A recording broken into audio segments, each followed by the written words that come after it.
เย็นมีสนเจ้านอสุสาขาในจิตนั้นว่างในที่ร้องดังกดดังไม่กลางเคียงนาเสียงมาคาสู้ดอนคนที่ในกี่ไฟกี่น้ำมีหัวสักการขาดอยู่ห้องวังผ่านในกี่กันไฟกระสการ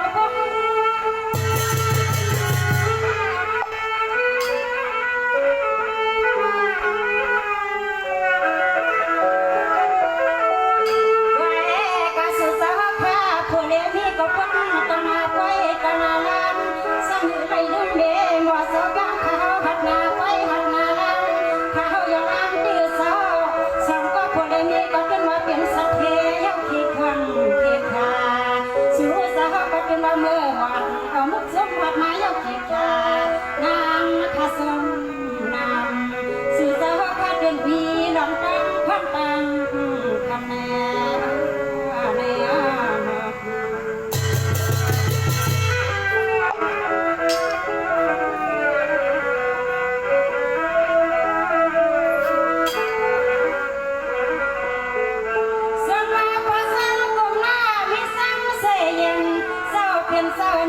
สุดสาขาในที่คิดว่าเป็นสักเขาเจ้าเงินสักคำขายว่าสักกันขัดกันยังว่างอยู่สิเส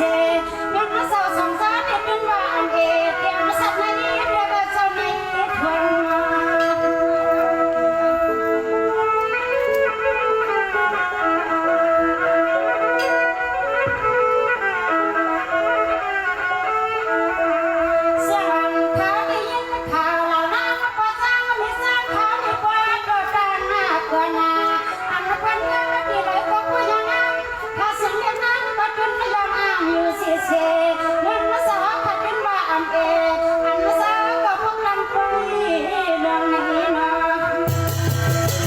พบกันกลางกันกา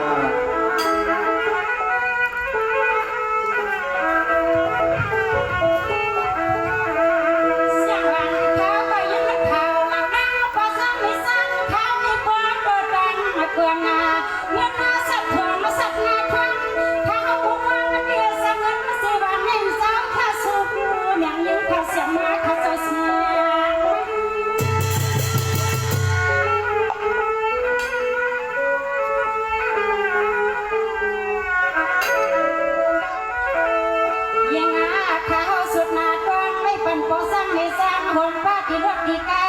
ที่ฮันที่เย่ที่อันปันพอเลมีก็เป็นวัดที่อยู่เสีย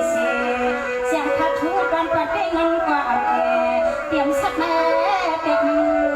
เครื่องอันสำรองมาไม่เกี่ยวพอพอดำก็แม่ข้าเจ้าข้าเจ้า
เสียงข้า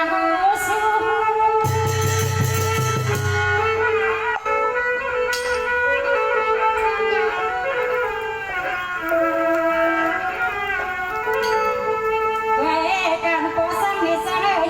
ให้กูแค่มาถือไว้สิมือว่ามือเสียงขาดึงสุดร้อยปั่นกูย่ำให้มันขอการขาสู่พัดว่าสิ่งให้อันปีอันปันพวกเล่มีก็น้อยให้คำยาก็สุดเสียสุดปานสู่สาวข้าเงินมีรองตังอันเน่ข้าเศร้าข้าเศร้าลอย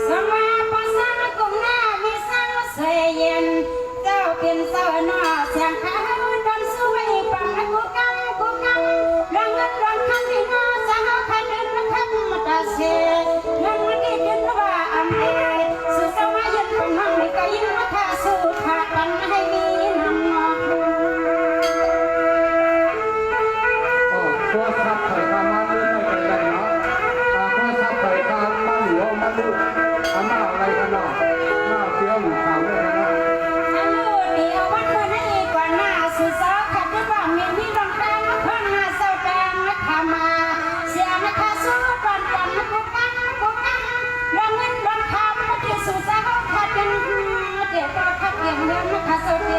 ยม โทรศัพท์ค่ะโทรศัพท์เปิดตัวขายมาเอาอะไรกันเนาะมีดีสุดดูถามมาเลยกันเนาะ หวานเหมือนเสาข้าวเพียงเอากินยามาเสนาหนึ่งก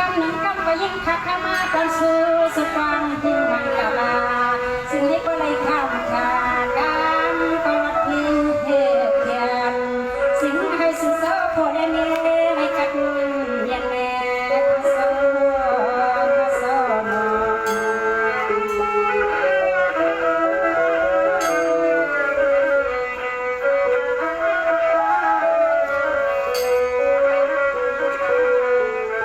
สมว่าเสียงของพันวันที่สู้ปันกันยายาวาเลี้ยงกากันให้มึงปันเธอนาเศร้านา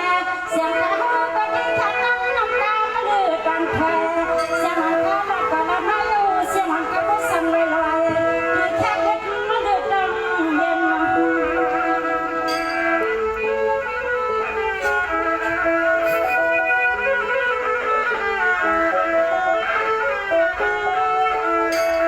เสียงเขาก็หือคำใสข้าดีข้านั้นหนึ่งกุดหนึ่งใจขายเศร้าอันนั้นปะนั้นปะนังปะนั้นก็เดินได้มีบ่อสักน้ำบ่อสักคำหนึ่งแขกหนึ่งยามมาขายยังไม่แขกกันย้อนเสียงกันมาขายเสียง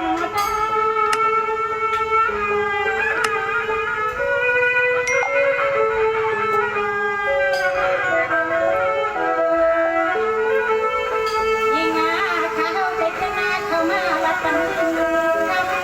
อันนี้พวกเราได้ยินเขาก็มีข้าอ่านเดือดดำกันเสียงมาสอนเขาสอนเพื่อนมาลัดปันพวกใครสอนเข้ามาโอเคมาสำหรับเขาห้องที่ห้องเพื่อนห้องหนึ่งห้อ